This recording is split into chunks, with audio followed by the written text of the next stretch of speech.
नमस्ते, वंदे मातरम, सुस्वागतम। हर किसी के पास आध्यात्मिक दीक्षा के लिए मत चले जाओ। हर किसी के पास आध्यात्मिक दीक्षा के लिए मत चले जाओ।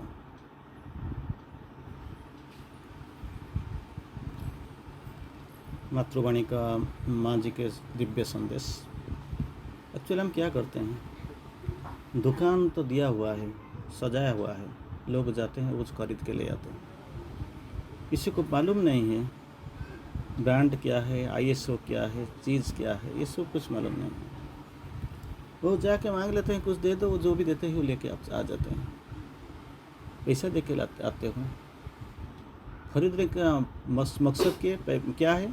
पहले तो मैं नहीं जानता हूँ वो ब्रांडेड क्या है, आईएसओ क्या है, ब्रांडेड कैसा होता है, कंपनी कैसे हुई, ये सब कुछ मालूम नहीं होता। दूसरा क्या हो जाए, सस्ते में मिल जाता है, सस्ते में मिल जाता है। सस्ते तो ही नस्ता, सस्ता तो मिलता है। और क्या होता है, फ्री फीस मिल जाता है, कुछ ना कुछ। एडवर्टाइजमेंट भी बहुत ज़्यादा होता है। थोड़ी देर के बाद क्या होगा, कंपनी बंद हो जाएगा। जब मेंटेनेंस मांगेगा, सर्विस मांगेगा, कोई स्पेयर पार्ट्स खरीदने के लिए मांगेगा, तो देखो तो मार्केट में नहीं है। क्यों नहीं है? अरे प्रोडक्शन नहीं है, कंपनी तो बंद हो गया, मैं कहाँ से लेके दूँगा। सोचना चाहिए। 50,000 का चीज़ को आप 25,000 में खरीद लिया, ठीक है, बहुत खुश वो लगा, एटलीस्ट 25,000 का बचत हो गया ना।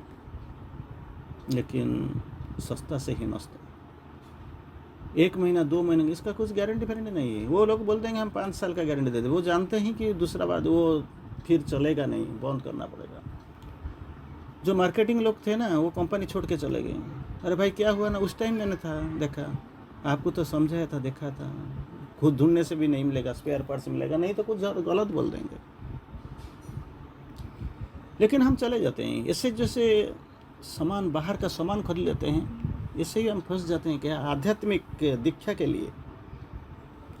लिए हम चले जाते हैं, कुछ ना कुछ कहीं ना कहीं बैठ जाते हैं। और दुकान खोलने वालों की भी संख्या भी कुछ कम नहीं, लाखों मिलेगी। आ जाओ।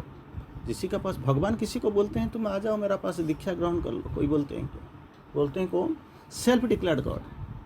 खुद अपने आप को जिसने भगवान मान लिया, भगवान बुला लिया, भगवान शिव बोल दिया, तो वही बोलते हैं तुम आ जाओ, हम कुछ करके बैठे हुए हैं, आओ।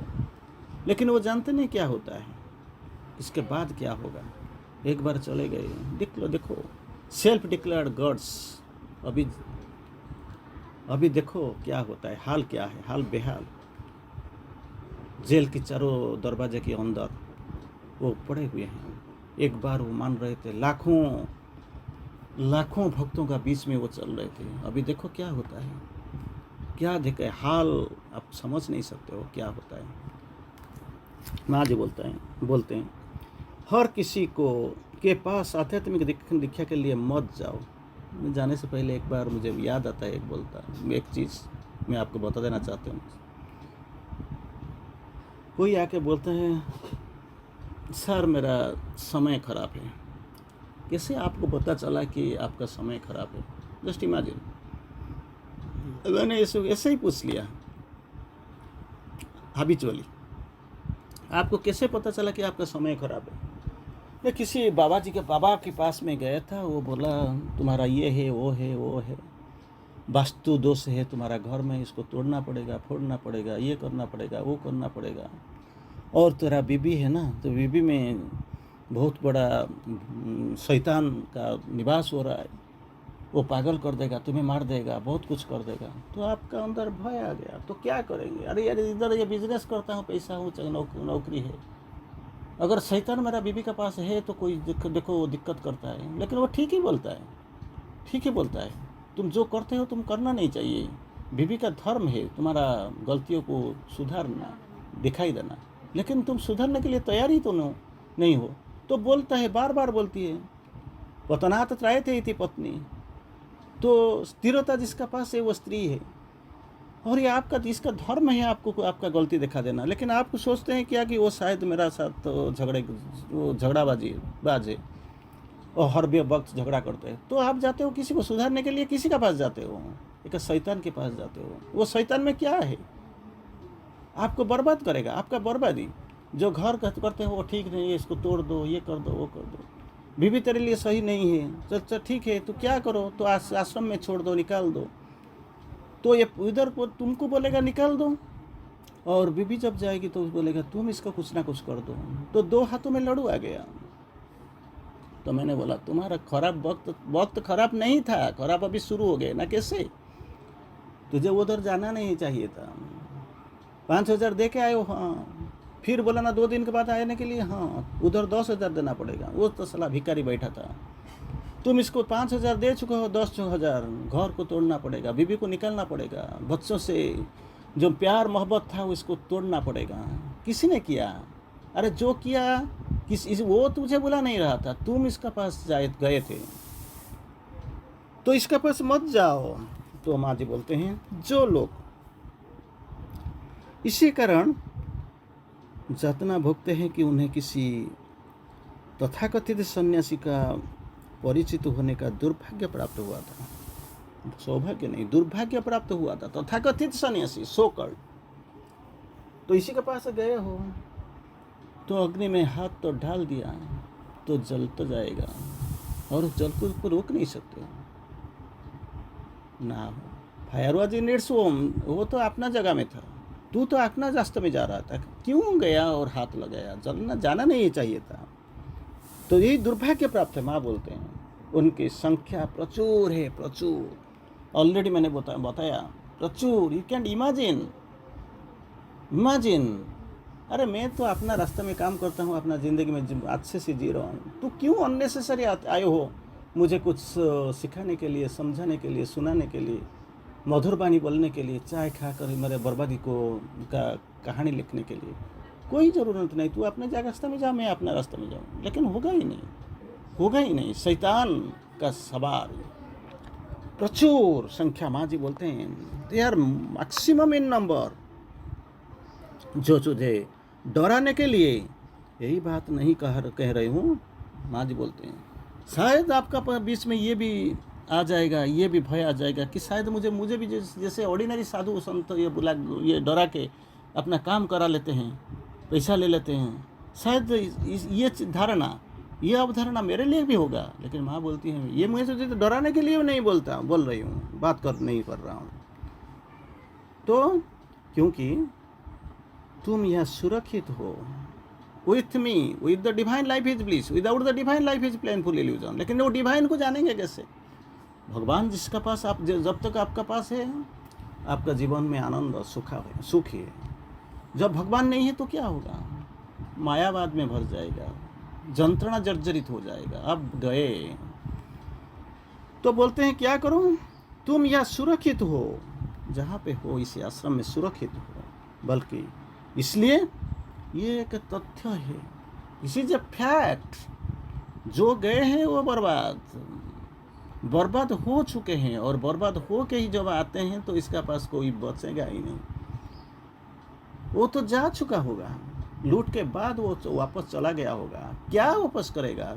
पैसा तो ले लिया, इज्जत भी ले लिया, अपना प्रेम को ले लिया, मानसिक स्थिरता को ले लिया, आनंद को ले लिया, और क्या है तुम्हारा पास? This is a fact. दीक्षा प्राप्त करने के समय जो लोग प्राण जगत की किसी शक्ति का प्रस्ताव ग्रहण कर लेते हैं तो बहुत अधिक खतरनाक है। Vital gods, vital deities, vital beings, जिसी का पास वो ग्रहण कर लेते हैं वो तो बहुत खतरनाक है। यू कैंट इमेजिन कितना खतरनाक हो सकते हैं। आपको mesmerise, you have been mesmerized, you have been lost, you have been damaged, destroyed। खत्म हो ही गया, आपको मालूम नहीं है। खतरनाक है। सर्वदा ऐसी बात नहीं होती, परंतु अधिकतर समय ऐसे कुछ होता है। कभी कभी आप बच जाते हो, लेकिन maximum most of the times you are suppose to lose. आपको हारना जरूरी है, क्योंकि आपका पास जो तो नहीं जानते हैं वो फंस जाते हैं। जिसका भी लोगों का बात छोड़िए, लेकिन आपको सब कुछ मालूम होते हुए भी आप फंसने जा रहे हो तो क्या होगा? It is a most dangerous, जिसको माँ बोलते हैं सबसे ज़्यादा खतरनाक चीज़ है। और जानते हुए भी, सुनते हुए भी आपका पास सेफ्टी, सिक्योरिटी, सुरक्षा का कवच रहते हुए भी आप फंसने जा रहे हो तो क्या होगा? कारण इसी जगत में सच्चाई इतना दुर्लभ गुण है। सब कुछ मिल जाता है लेकिन सच्चाई नहीं मिलता। दुर्लभ गुण ना बोलता, सब कुछ मिल जाएगा लेकिन सच्चाई नहीं मिलेगा। अगर सच्चाई होगा तो आपके पास जरूर आप कुछ ना कुछ मिलेंगे और जीवन, एटलीस्ट जीवन में तो इतना बुरी हाल आपका नहीं होगा। लेकिन सच्चाई एक दुर्लभ गुण है कि यदि कोई इसे देखते हो तो इसकी सामने आदर के साथ सिर झुका देना चाहिए। सच्चाई एक दुर्लभ गुण है। अगर किसी के पास आप सच्चाई देखते हो तो आदर के साथ सर झुका देना चाहिए, सिर झुका देना चाहिए, क्योंकि it is really really really it is a virtuous quality. सच्चाई जिसे हम सच्चाई कहते हैं, अर्थात ट्रूथफुलनेस जिसे को हम सच्चाई कहते हैं, इसका संज्ञा क्या है? न जो हम देखते हैं वही सत्य, कभी नहीं सत्य होता, कभी नहीं सत्य है। जिसे हम जानते हैं वो सत्य है, वो भी सत्य नहीं। जिसे को हम पढ़ा है वो सत्य है नहीं है। हर वक्त हर दिन कुछ ना कुछ प्रिंसिपल चेंज होते रहते हैं। ये किताब में जो पढ़ते हो, नेक्स्ट क्लास में जो किताब पढ़ोगे तो समथिंग एल्स। जिसी के कारण आपको नोबेल प्राइज़ मिला केमिस्ट्री में, फिजिक्स में, जब नेक्स्ट स्टेप 1-2 साल के बाद नोबेल प्राइज़ का जो अनाउंसमेंट होगा तो देखो तो 2-3 कदम सामने जाने वाला इसी को और एक बार नोबेल प्राइज़ मिला सेम तथ्य के ऊपर, जो पुराना तथ्य पुराना हो गया। तो सच्चाई जो दिखाई पड़ता है वो नहीं है, यही नहीं दिखा है पड़ा। जो देखते हैं, जो सोचते हैं, जो समझते हैं वो सत्य नहीं होता है। जैसे पार्शियल ट्रूथ। गाड़ी चला के जाते हो, गर्मी के मौसम, रास्ता के ऊपर आपको लगता है जैसे पानी का स्रोत चल रहा है। जब निकट आ जाते हो देखते हो इसका कोई स्थिति ही नहीं है, कहाँ पे कैसे हुआ। जो दिखाई पड़ते हैं वही नहीं है। जिसको आप सोचते हो यही है, ये सब कुछ, ये मैं इसको भगवान मानते हो, देखो अभी देखो क्या होता है।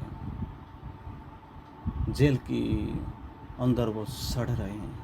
एक बार देखो क्या नहीं था, हजारों भक्तों की मेल जो सामने मेल में वो क्या कुछ नहीं बोल रहे थे। अभी खुद को बचा नहीं पाते तो आपको कैसे बचाएंगे? अर्थात पूर्ण ईमानदारी और पारदर्शिता, अर्थात पूर्ण ईमानदारी और पारदर्शिता, अर्थात कहीं कोई चीज़ ऐसी नहीं होनी चाहिए जो झूठा दिखा करता है, कुछ दिखाई पड़ता है। सच्चाई को समझने के लिए, जानने के लिए, पाने के लिए हम झूठा का साथ दे देते हैं, इसको स्वीकार कर लेते हैं। दैट इज मोस्ट खतरनाक, डेंजरस थिंग। और झूठा दावा भी करते हो अपने कुछ छिपाने, अथवा जो कुछ ये नहीं है उसे कुछ स्वीकृत होना चाहते हो, किसी का स्थिति ही जो नहीं है। He has mesmerized you and you have been mesmerized. आपको तो वो फंसा दिया और आप फंस गए, और फंसने के लिए तो गए थे। तो अभी भी समय है, स्टिल टाइम इज देयर। सोचना चाहिए, चिंतन करना चाहिए, विश्लेषण करना चाहिए और भगवान को जानना चाहिए, सच्चाई का उपलब्धि करना चाहिए। आपका मंगल होगा और दुनिया का भी। वंदे मातरम।